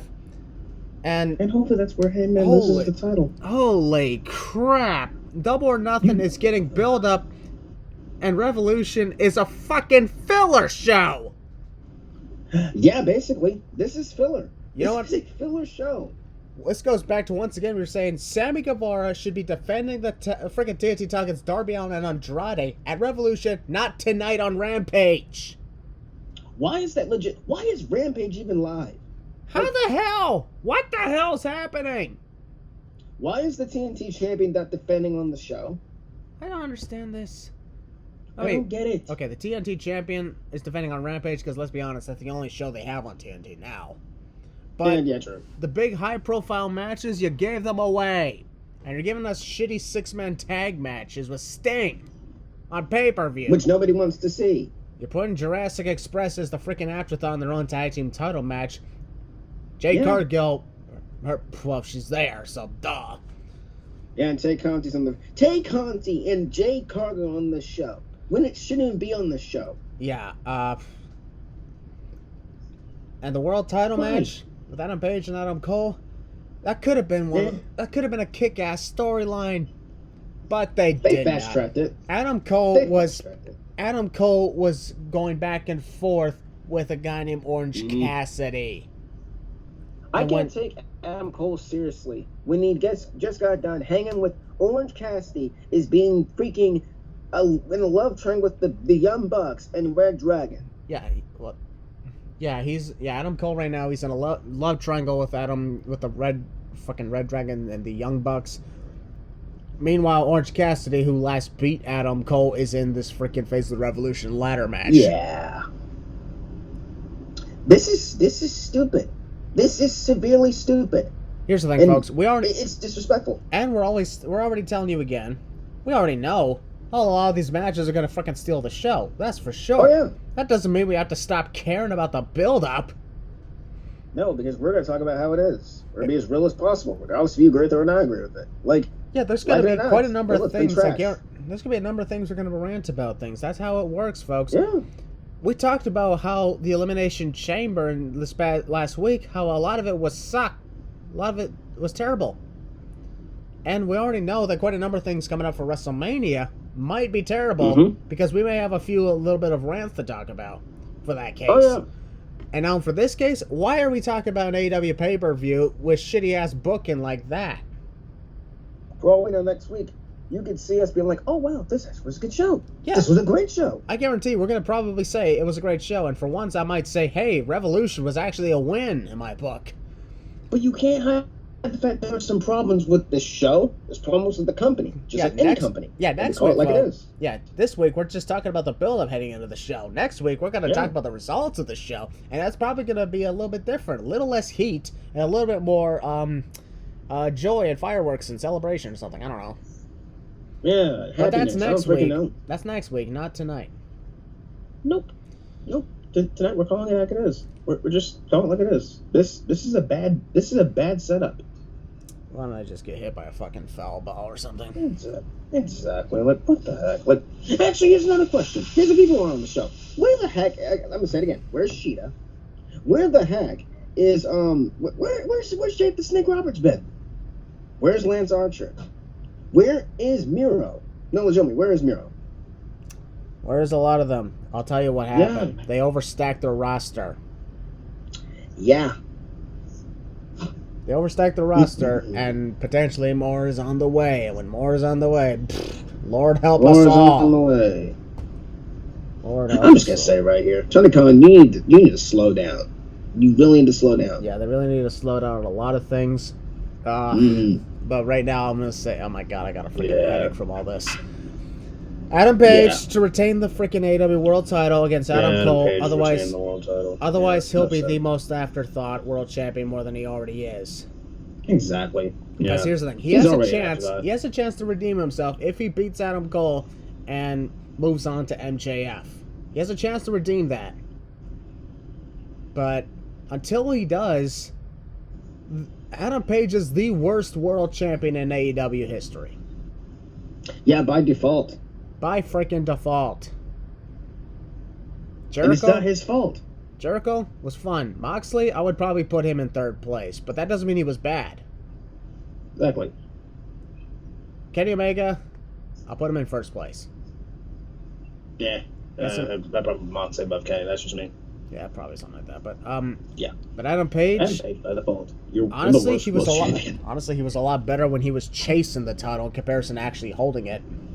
Exactly. It works for different people. MJF, we know when he's going to be world champ, he may end up being the best world champion ever. Seriously. No, legit. Seriously. Yeah, like, here's the thing. If you thought his feuds with CM Punk and his insane promos he does with everybody was crazy, imagine MJF as the freaking world champion wearing that suit and that scarf with a title around his waist. Dude. That is freaking must-see TV. That would get me to watch even more. Pull the damn trigger on MJF to be world champion this year. If you don't make that man the world champion, after everything he went through with CM Punk, that is bad booking and bad. Oh, I'm sorry, that's not even creative because like Christian said, they apparently haven't been creative. Yeah, it's bad. Okay, folks, that concludes our predictions to AEW Revolution. And despite everything that we ranted about the last 20 minutes, we know we're going to enjoy ourselves at the show. Oh, it's going to be fun. Yeah, absolutely. And see, the Wizards are cool. Yeah, we're cool. Yeah. We just call it like it is. Calling it like it is how we do things around here. Exactly. So if we didn't, oh my God, who knows how bad this whole thing would be. Exactly. Overall, if done right, and if everything is balanced correctly, this pay-per-view could blow it out of the park. I'm open. Yeah. The ladder match could really use a great moment or two. But after what happened with Sammy Guevara and Cody Rhodes in their ladder match, I highly doubt they could top that. No. Especially a cut from the top of the ladder. There's nothing that's going to top that right now. Nothing. Yeah. Sammy Guevara and Cody Rhodes, they already put on, in my opinion, the best ladder match of the last 5 years. Oh, thanks. Maybe over the last 10 years. I don't know. There you go. But some of the other matches could go either way. Some matches should not exist, like the Tornado Tag match and the TBS title should not exist right now. The TBS title in general shouldn't exist at all. Like, seriously. I don't understand. Like, the women's division really needs to work on this. Because holy apparently there are like trios tag titles coming or something like that. You need more belts. Oh my God. Yeah. What would we need trios titles for anyway? Just guess. Hey, there was a time when women's tag titles were a good idea. No. All right, folks. That's gonna conclude our podcast at Heel Balor. Go ahead and finish us off. Yeah, I'm the heelest of Balors, and this is Revolution, and we'll see you next week. We're hoping it's good. Yeah. Too sweet.